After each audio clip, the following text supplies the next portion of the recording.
Hey guys, my name is Jeremy Hare. History of Jonathan Edwards, 435, spring of 2017. Today we're going to be talking about Jonathan Edwards and his legacy. There's many ways that you can look at this. I'm going to look at it more from the theological standpoint as compared to like an academic standpoint. But before I get into the meat of it, I want to read you a little bit of information from a dissertation written by Matthew Ryan Martin of Liberty University. I believe it was in 2003. He stated by 1900, when A.E. Winship made his study, the single marriage between Jonathan and Sarah Edwards had produced 13 college presidents, 65 professors, 100 lawyers, a dean of an outstanding law school, 30 judges, 66 physicians, a dean of a medical school, 80 holders of public office, 3 United States senators, mayors of 3 large cities, governors of 3 states, vice president of the United States, as well as a controller of the United States Treasury. You see, this is important because all of this stemmed from Jonathan and Sarah Edwards. Jonathan and Sarah, they lived their life and guided their family according to Proverbs 22:6. Which says, "Train up a child in the way he should go, even when he is old, he would not depart from it." Now you see, the thing that a lot of people get confused about with this is they say, okay, if I do this every time, my child is going to turn out like this.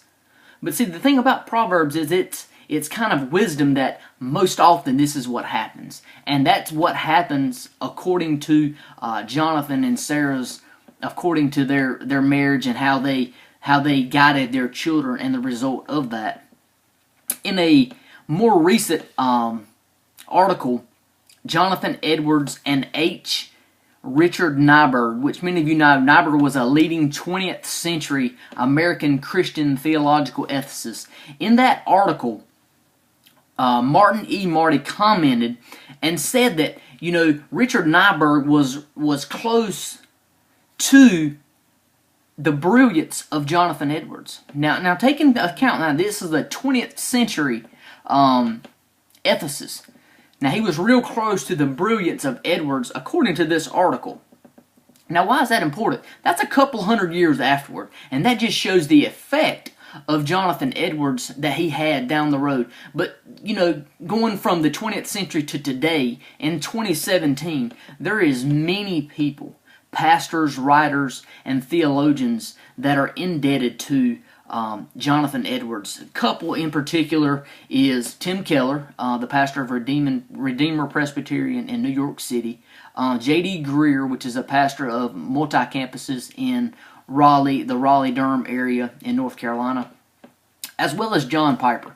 John Piper is probably, and I'm going to be talking about this later on next week in my final presentation, but there's, I believe, 13, according to desiringgod.org, 13 sermons talking about Jonathan Edwards and Sarah Edwards that John Piper has preached throughout his ministry. Many things that John Piper preaches about is kind of under the umbrella of Jonathan Edwards, as well as Tim Keller. I've listened to Tim Keller throughout my life, and I'm like, wow, this is phenomenal. Come to find out, majority of his information come from Edwards.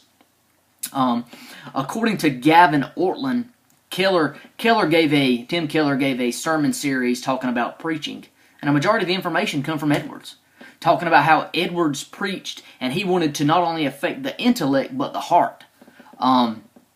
Like I said, John Piper and desiringgod.org, there's many articles and sermons that talks about his theology and how it's so profound to us today, but in reality it's just a glimpse of Jonathan Edwards under that umbrella. But a lot of people, they don't study Edwards, so they don't see all that beauty. But once you dig down to the root of it, majority of the information from Keller, from Greear, from Piper, all of this comes from Jonathan Edwards. Thank you guys for your time. I hope you're having a great week. I'm still praying for you guys. Finish strong.